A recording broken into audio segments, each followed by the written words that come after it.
Hello, I'm in a 2016 Jeep Grand Cherokee, and today I'm going to show you how to turn on and off your cruise control. So obviously first you want the vehicle turned on, which this is just standard start. It's already on in this case, and then you can turn this on or off as you're driving, so you don't have to be like parked to activate it. But to activate it, you just push this button right here in the middle, and then to control it, you use these options around it.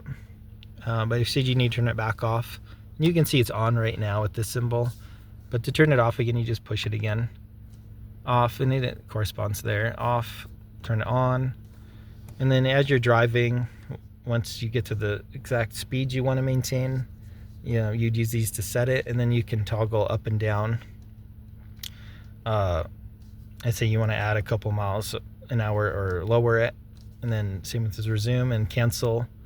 So you can cancel your cruise control setting you're on without turning it off completely.